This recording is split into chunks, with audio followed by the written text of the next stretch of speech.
We're looking at Wari, and be aware that Wari is spelled two different ways. I think the more favored way today is Wari. We don't know for sure if it was a state or an empire, but we do know that it had a great deal of power. It was located in the south central Andes, and it's part of the Middle Horizon. The Middle Horizon, all horizons, refer to a period of broad reaching power by a group of individuals. We've already seen that with Chavin. It was a religious horizon that spread through much of the Andes. And we're going to see it again with the Inca, the final horizon, the last horizon, which are going to be, I think, probably the most complete and the most impressive in terms of the way in which they unify the peoples of Peru. So in the middle horizon, we actually have two powers, and this purple area is the power of Wari, and the kind of turquoise power is Tiwanaku. These two powers butted land masses, and that would be right in here. And I kind of think that might have been a really interesting place to be because I can't imagine that they really like sharing that well. Both of these were extraordinary powers. We don't really know the relationship between them. And we also don't know the exact relationship between Wari and Nazca. And I am pointing out Nazca. Nazca is located right down here because it is a place that will continue to have enormous influence in terms of ceramics, and that's going to show up in the material that the Wari folks produce. Well, I have this map. I'd also like to remind you, Chavin is up here, Chavin de Huantar. We're in the territory overlaying the initial influence and presence of Chavin, and some of that's going to continue. And right over here is Cusco. That will be the capital of the Inca. So the Wari are particularly important for maintaining and spreading early horizon ideas and giving the Inca a great deal to think about. I'd also like you to be aware that they hold land and influence in both the highlands and the coast. That's important because it's the coastal region, which is hot and dry, that we have a decent chance of having material that is preserved, particularly wooden objects and fibers or textiles. And in fact, that's the case with the Wari.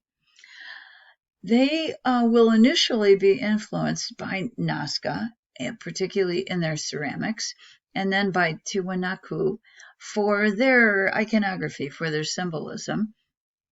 But Wari is going to take these influences and kind of blend them and mix them and create something that comes out to their own interpretation.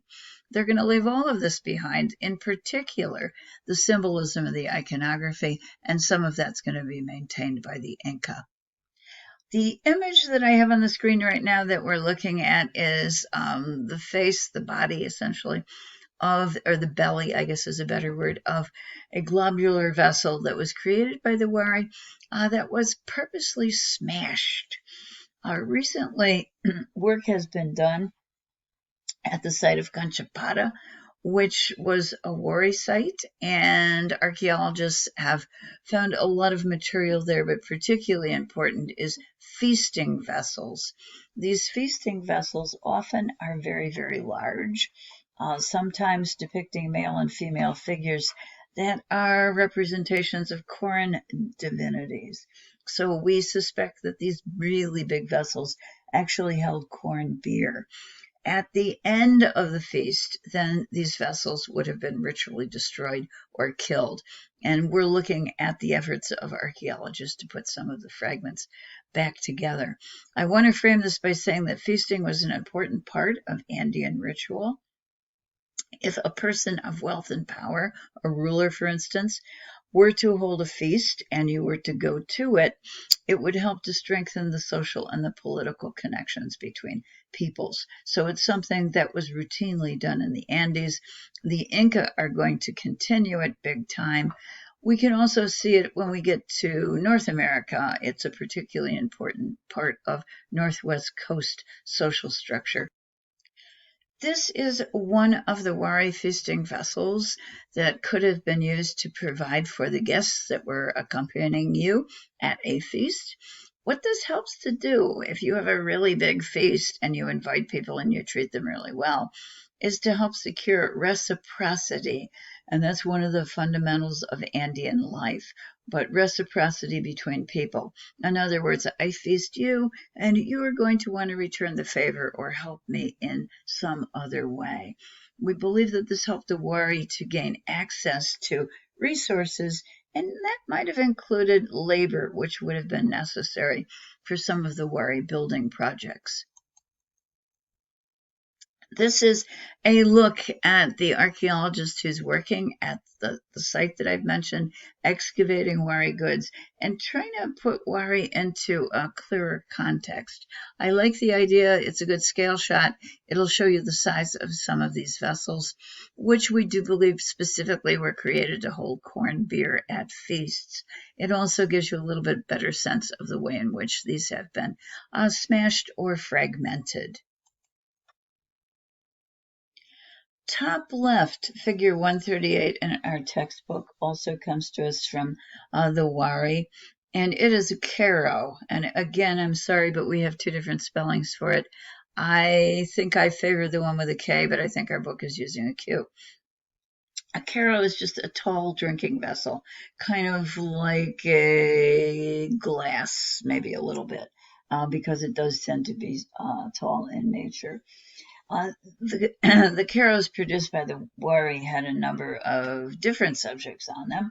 This one is a human face, and it's kind of interesting because the nose and the mouth, the bottom portion of the face, actually seems to be modeled and come forward, but the rest of the surface of the vessel is sleek to the form of the body of the caro.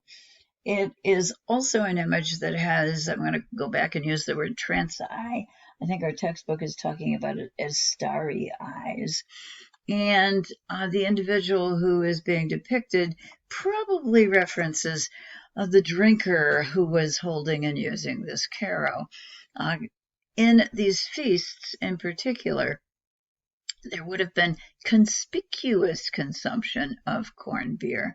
And we believe that the corn beer was probably laced with hallucinogens.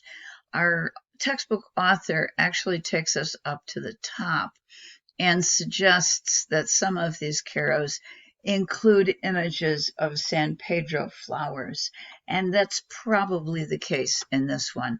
So I have given you a San Pedro plant that is blossoming, and it's located in the lower right. I'd like you to see that it is on the San Pedro plant, the green shaft of the plant, and it is topped then by white flowers. And it has a little bit of a stem, and I think that's what this is. This is the white flower, and then this is the shaft of the cactus. This is a kind of cool vessel. It was clearly not made for a feast to be destroyed, to be shattered at the end of the festival or the feasting. It appears to be a vessel that actually had been used and perhaps repeatedly used. And the reason I say that is it broke in the lifetime of its owner. And if you go right up here, you're going to actually find two little drill holes. And this is a kind of a common way of repairing objects in the ancient world.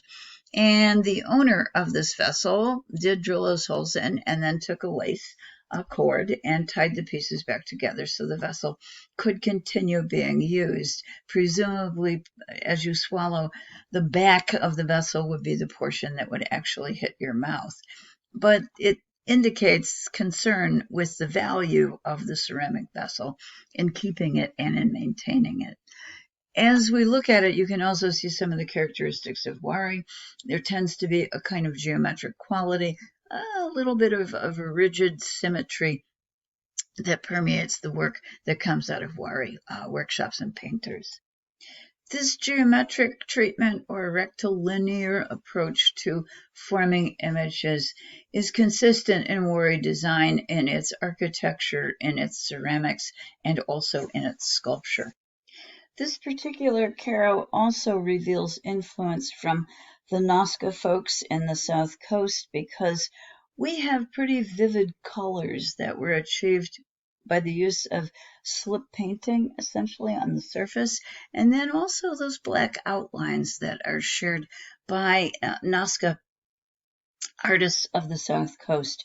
And Wari did go into, we don't know if conquer is the right word, but we definitely know that they had influence, and they also absorbed influences from the South Coast and the Nazca. The bowl in the upper right, figure 139, is located in the Metropolitan Museum of Art, so you can get a chance to see this one. It too is associated with South Coast influence because of the vivid slip painting and also the black outline, which is being borrowed from the Nazca, I believe. The vessel shape also is kind of close to what you might expect the Nazca to be producing. Nevertheless, and this vessel does have 4 separate panels, I can only really show you one of these with a transformation figure of a raptor, but and one just like it is on the other side. But there are also 2 panels, one here, and both of those are supernatural heads that derive from the material that we find on the Gate of the Sun. So what we're doing is combining influences from 2 sources and translating them into something that is unique to Wari. And one of the things that the Wari do is use a split eye.